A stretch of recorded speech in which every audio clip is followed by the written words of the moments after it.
nagluluto ako ng supas.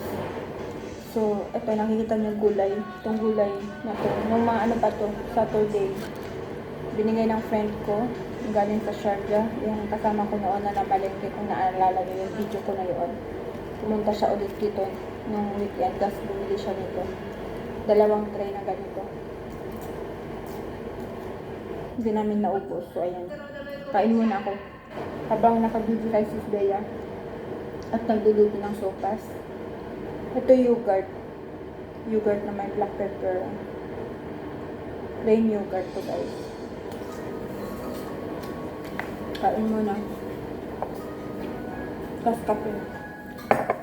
Hiningal ako sa ano kanina. Napagod ako. Yung pagsundo ko sa mga bata na walang ano. Nasira yung list namin. Nangilig ako. Kahit yung mga alaga ko napagod. Pinagtaksi na nga ako ng amo ko kanina umuwi eh. Nag-book siya ng karim. Kasi grabe talaga.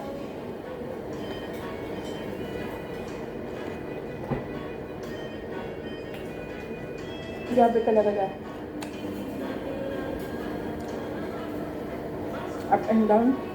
Pababa at saka pataas natin. Dami namin kanina sa staircase.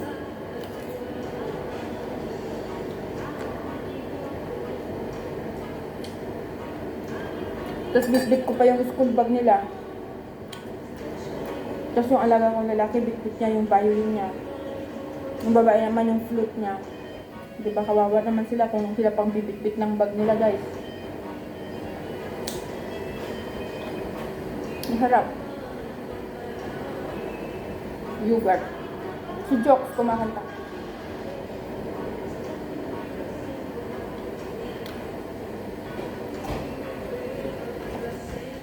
Carrots. Fresh pa siya.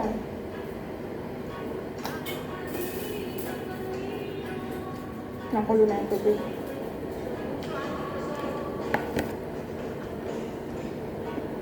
Ayan siya oh. Supas.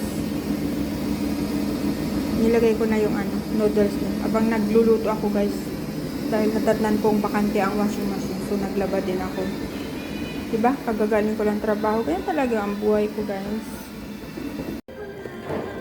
Mapanakit yung kanta ni Jokes.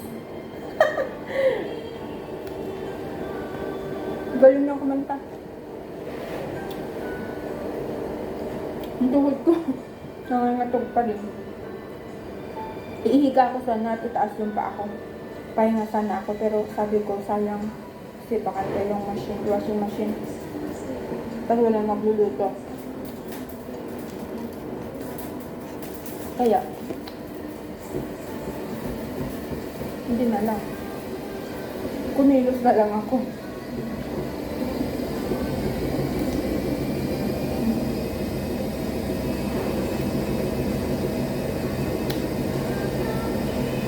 Sarap.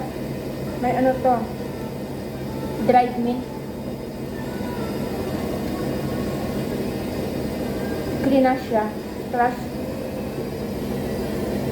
That's black pepper. Yun lang. That's plain yogurt.